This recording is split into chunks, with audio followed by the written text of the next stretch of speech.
আই দেবজানী পিতা যাত্ৰাৰ বাবে সকলো হ'লনে প্ৰস্তুত? সকলো প্ৰস্তুত পিতা। বলো পিতা, ত্যাগ কৰোঁ আমি ৰাজ্য নকৰি পলাম। ব'লা। গুৰুদেৱ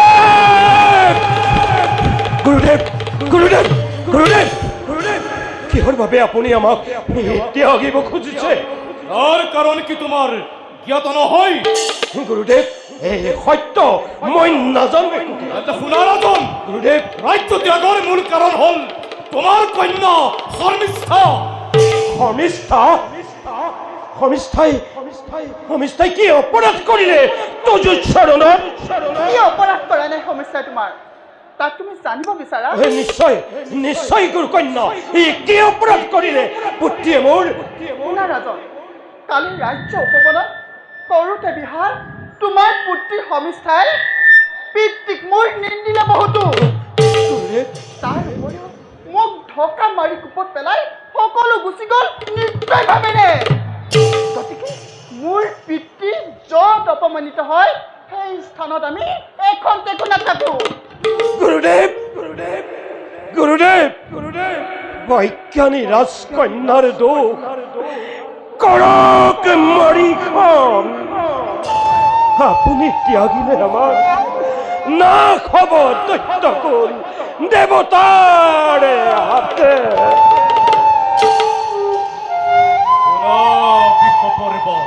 গুৰুদেৱ অতি মোৰ দেৱজনীক নোৱাৰো এৰিব। দেৱেই যদি নাথাকে ৰাজ্যত কিবা দৰে থাকিম মই দৈত্যপতি।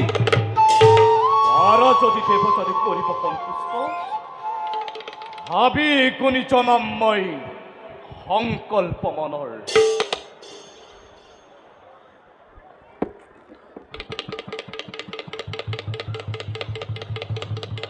হে গুৰুকন্যা ক্ষমা কৰা ক্ষমা কৰা দাসক তোমাৰ শৰণত ধৰি মই কৰিছো প্ৰাৰ্থনা। ত্যাগ কৰা সংকল্প মনৰ।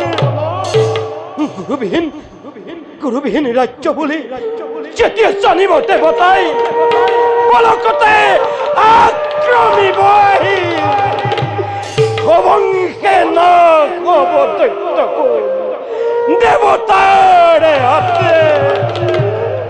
প্ৰাণদান দিয়া দৈত্য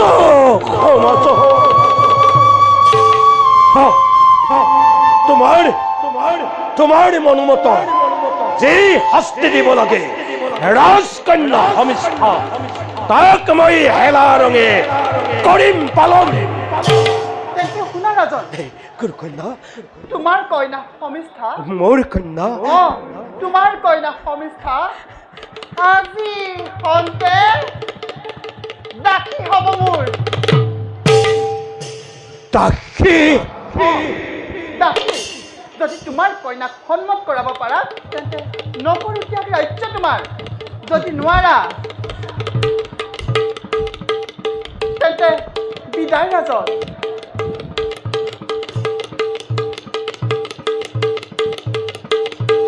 কি হ'ব গুৰুকন্যা?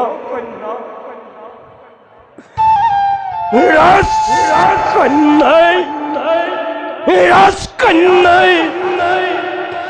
তোমাৰ দাসিত্ব কৰিব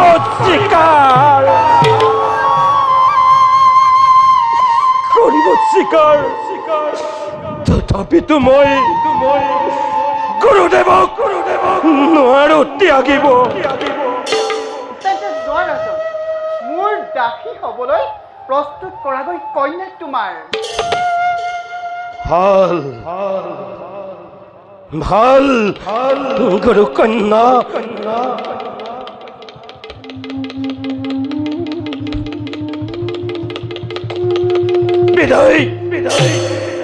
বিদায় গুৰুদেৱ।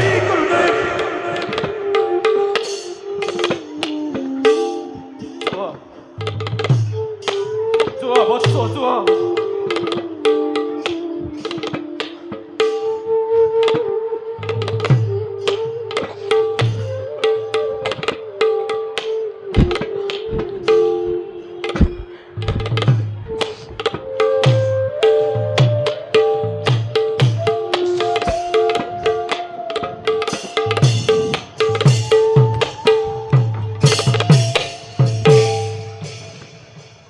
ৰজানী পিতা এয়া তুমি কি কৰিলাই? উচিত কৰিলোঁ পিতা। গুৰু ব্ৰাহ্মণক যি অৱজ্ঞা কৰে তাৰ শাস্তি এনে হোৱা উচিত। কিন্তু আই তুমি চিন্তা নকৰিবা পিতা। শুনা পিতা, গভীৰ কূপৰ পৰা বস্ত্ৰহীন অৱস্থাত যিজনে মোক কৰিলে উদ্ধাৰ তেওঁ হ'ল সপ্তদ্বীপা বসুমতীৰ অধীশ্য চন্দ্ৰবংশী যযাতি আছে। স্বজাতি? হয় পিতা, তেওঁ মোক 2 হাত পখাৰি কূপৰ পৰা কৰিলে উদ্ধাৰ। গতিকে পিতা, পৰৰ পুৰুষে স্পৰ্শ কৰাত সবিশেষ ক'লো মই ভাঙি পাতি। আৰু পিতা, মোক প্ৰাণীগ্ৰহণ বাবে সন্মতি কৰিলে প্ৰদান। দৈৱৰ লিখন কদাপিতো নহয় খণ্ড। যজাতিয়ে যেতিয়া জনালে সন্মতি নকৰি বিলম্ব, বিবাহ কাৰ্যটোত কৰি সম্পাদন। এতিয়া ব'লা, মোৰ বিশ্ৰামৰ অতি প্ৰয়োজন। খোজ লওঁ দুয়ো আমি কুটিৰৰ দিশে। ব'লক পিতা।